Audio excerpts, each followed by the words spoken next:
क्या हुआ भाइयों, मुझे देखकर चुप क्यों हो गए? कुछ मेरी ही बुराई तो नहीं हो रही है ना? बुराई तो नहीं, पर बात तुम्हारी ही हो रही थी। मेरी बात क्या कर दिया है मैंने? सुना है तुम सुबह सुबह चोरी चोरी जाते हो लोटा लेकर। बेटा, बात तो शर्माने की ही है, पर ये बताओ तो घर में शौचालय होने के बावजूद तुम्हें खेत की ओर जाने की जरूरत क्यों पड़ रही है? क्या बताऊं काका, ये मेरा शौचालय है ना, रोज रोज मुझे नई समस्या देता है। मैं क्या, बच्चे भी शौचालय में नहीं जाना चाहते। हाँ, क्या हुआ? हम दोनों साथ साथ ही तो बनवाए थे।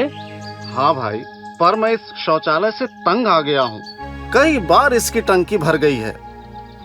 बच्चे तो बहुत बास आता है करके नहीं जाते हैं, और तो और विभाग वाले कहते हैं कि हमारे कुएं का पानी भी पीने लायक नहीं रहा। क्यों? तुम्हारे कुएं का पानी तो मीठा है नहीं काका, था। जब से शौचालय बनाया तब से पानी में अजीब सी दुर्गंध आती है। अब सबको सुनकर हंसी आएगी, पर ये सच है। हमारे अचानक पूर्व वाले फूफा हमारे यहाँ आना छोड़ दिए। क्यों? क्योंकि वे कहते हैं उन्हें ठीक से बैठने और धोने तक नहीं बनता। बेटा, तूने बात तो सही कही। तूने शौचालय नहीं, समस्या बनाया है। बिल्कुल काका, पर समस्या है तो समाधान भी होगा, है ना? Toilet retrofitting. ये टॉयलेट रेट्रोफिटिंग क्या होता है? इसका मतलब है गलत तरीके से बने शौचालयों को तकनीकी मापदंडों के हिसाब से फिर से बनाना। ये तकनीकी मापदंड क्या होता है? मैं तो ये ठीक से नहीं समझा पाऊंगा, पर मेरे परिचित में एक स्वच्छता इंजीनियर है, वो बहुत बढ़िया से बता देंगे। तो शांति भैया, उन्हें मेरे घर ले आइए ना। शौचालय को देख भी लेंगे और उसे ठीक करने का उपाय भी बता देंगे। ठीक है बेचैन भाई, मैं उन्हें कल ही बुला लेता हूँ।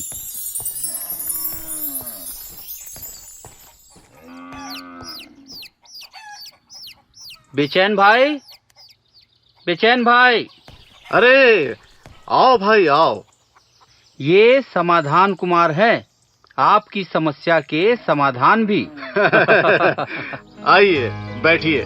बैठेंगे बाद में, पहले आपका शौचालय देखते हैं। चलिए। आपके शौचालय के निर्माण में कई तकनीकी खामियां दिख रही हैं। चिंता मत करिए, ठीक हो जाएगा। इसे ठीक करने में बहुत पैसे लगेंगे। पैसे थोड़े खर्च तो होंगे, पर इससे आपकी समस्या का अंत भी होगा। यानी ये खर्चा अच्छा है। जैसे शौचालय बनाने के लिए सरकार से पैसे मिले थे, इसके लिए भी मिलता तो ठीक था। वैसे स्वच्छ भारत मिशन के तहत इसके लिए अनुदान तो मिलता है, लेकिन मेरा मानना है कि जब हमें कहीं से पैसा मिलेगा तभी इसे ठीक करेंगे, ये सोचना सही नहीं है। जब हम अपने घर के सुख साधनों पर खर्च कर सकते हैं तो शौचालय पर क्यों नहीं? आखिर शौचालय हमारी प्राथमिक जरूरत की तरह है। जी आप ठीक कह रहे हैं। बताइए ना, कैसे ठीक कर सकते हैं? देखिए, शौचालय बनाने के कुछ तकनीकी मापदंड हैं। जैसे हमारे यहाँ ज्यादातर लिच पिट और सेप्टिक टैंक वाले शौचालय बने हैं। कहीं कहीं इसी के लिए सरकार की तरफ से अनुदान है। दोनों की रेट्रोफिटिंग में कुछ अंतर है। जैसे आपका शौचालय लिच पिट है, इसे सिंगल लिच पिट वाला बनाया गया है। जब ये भर जाएगा तो आप क्या करेंगे? इसीलिए एक और लिच पिट बनाना होगा। और देखिए, ये दोनों लिच पिट बने हैं और इसे जंक्शन चैम्बर के जरिए जोड़ दिया जाएगा। जब कभी ये भर जाता है तो दूसरे में मल चला जाता है। जब तक ये भरेगा तब तक पहले वाले का खाद तैयार हो जाएगा, फिर आप इसे निकालकर खाली कर सकते हैं। दूसरी गलती, आपके लिच पिट में गैस पाइप लगा हुआ है। ये पाइप सेप्टिक टैंक में लगता है। अच्छा, इसी की वजह से तुम्हारे शौचालय में बास आता है। बिल्कुल। कुएं के करीब आपने लिच पिट बनाया है।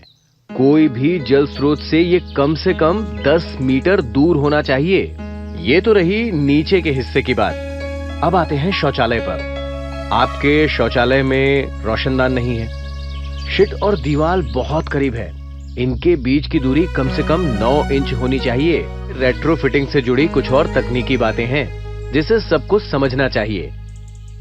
शौचालय के उपयोग हेतु पर्याप्त जगह होनी चाहिए।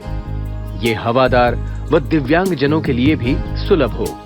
वहां उनके पकड़ने के लिए हैंडल लगा सकते हैं। शौचालय में टॉयलेट सीट व पीछे की दीवार की दूरी कम से कम 9 इंच होनी चाहिए। यदि आपके शौचालय में एक लिच पिट सोखता गड्ढा है तो उसे 2 गड्ढों में बदलना चाहिए और इसे जंक्शन चैम्बर से जोड़ना चाहिए। दोनों गड्ढों के मध्य 1 मीटर की दूरी होनी चाहिए। जहां दोनों गड्ढों के मध्य कम दूरी है वहां जमीन के नीचे गड्ढों को अलग करने के लिए दीवार बना सकते हैं। जंक्शन चैम्बर बाहर से पूरी तरह से ढका होना चाहिए और मल नीचे जाए इसके लिए चिकनी ढलान होनी चाहिए। सोखता गड्ढा और जंक्शन चैम्बर को जोड़ने वाला पाइप टूटा फूटा नहीं होना चाहिए। किसी भी पेयजल स्रोत से गड्ढों की दूरी कम से कम 30 फीट होनी चाहिए।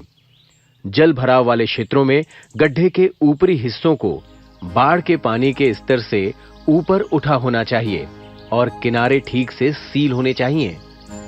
सेप्टिक टैंक हर तरफ से सील होना चाहिए और वह सोखता गड्ढा से जुड़ा होना चाहिए। जब सेप्टिक टैंक भर जाए तो मल ले जाने वाले वाहन में सुरक्षित डलवाएं और करीब के एफएसटीपी में ही भिजवाएं। अब आप तो समझ गए होंगे कि आपको करना क्या है। बिल्कुल, मैं जल्दी से कोई जानकार मिस्त्री को बुलाकर इसे ठीक करा लेता हूँ। इसीलिए कहा जाता है स्वच्छ शौचालय स्वच्छ गांव। यही हमारा सुख का सवेरा है।